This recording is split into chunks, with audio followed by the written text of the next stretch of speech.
வணக்கம் நண்பர்களே, daily focus update சேனலை கண்டினியூ பண்ணுறவங்களுக்கு நன்றி. சப்ஸ்கிரைப் பண்ணாதவங்க சப்ஸ்கிரைப் பண்ணிவிட்டு வீடியோ கண்டினியூ பண்ணுங்கள். சேனல் உங்களுக்கு கண்டிப்பாக பயனுள்ளதாக இருக்கும். கேரளா மாநிலத்தில் இப்போ ரீசெண்டாக ஒரு அவதூறு வீடியோ பரவுனதுனால ஒருவர் தற்கொலை செய்து கொண்டார். அந்த நியூஸ் இன்னும் மறைய கூட இல்லைங்க.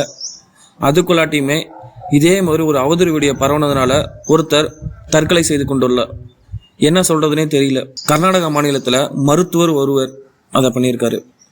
என்னன்னா, உத்தர கன்னடா அப்படிங்கிற டிஸ்ட்ரிக்டில் அவர்சா அப்படிங்கிற ஒரு கிராமத்தில் இருக்கக்கூடிய ஒரு மருத்துவர், அவர் பேர் ராஜி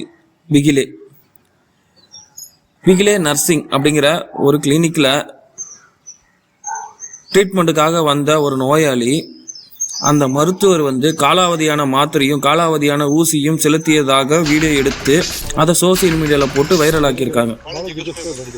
இதை பார்த்த அந்த மருத்துவர் மன உளைச்சல் கலாகியுள்ளார். அந்த வீடியோவில் கமெண்ட்ஸ்லாம் அவருக்கு எதிராகவும் அவரை திட்டியும் வந்ததெல்லாம் பார்த்து மன உளைச்சல் ஆகி அவர் தற்கொலைக்கு முயன்று இறந்துள்ளார். இது என்ன சொல்றதுன்னு எனக்கு புரியல. சோசியல் மீடியாவில் வைரல் ஆகணுங்கிறதுக்காக இதை பண்ணுறாங்களா, இல்லை உண்மையிலே அவர் தப்பு பண்ணாரா, என்ன சொல்கிறதுன்னு தெரியல. அப்படி அவர் தப்பு பண்ணியிருந்தாருன்னா நீங்கள் நேராக அந்த வீடியோவை எடுத்துகிட்டு போயிட்டு காவல்துறையினர்கிட்ட கொடுத்து ஆக்ஷன் எடுத்துருந்துருக்கலாம். நீங்கள் ஏன் சோசியல் மீடியாவில் போடணும்?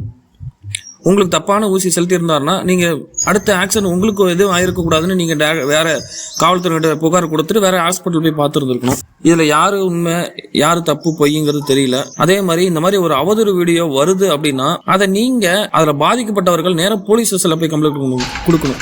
ஏன் தற்கொலைக்கு முயன்றணும்? அது ஒரு தவறான செயல். மக்கள் இவ்வளோ விழிப்புணர்வோடு இருக்கிறோம், இருந்தாலும் ஒரு சில பேர் இப்படி டக்குன்னு முடிவு எடுத்துடுறாங்க. அது ரொம்ப தப்பான விஷயம். மக்கள் என்னதான் அவதூறு வீடியோ பரவனாலும் உங்களை பற்றி தப்பாக பேசினாலும் நீங்கள் அதை எதிர்கொண்டு உங்கள் தரப்பினுடைய உண்மையை புரிய வச்சு அதை நீங்கள் வென்று எடுக்கணும். இதுதான் நன்று. அதை தவிர்த்துட்டு நீங்கள் இந்த மாதிரி தவறான செயலில் ஈடுபடக்கூடாது. மக்கள் இன்னும் விழிப்புணர்வோடு இருக்கணும்னு நான் கேட்டுக்கொண்டுக்கிறேன். நன்றி.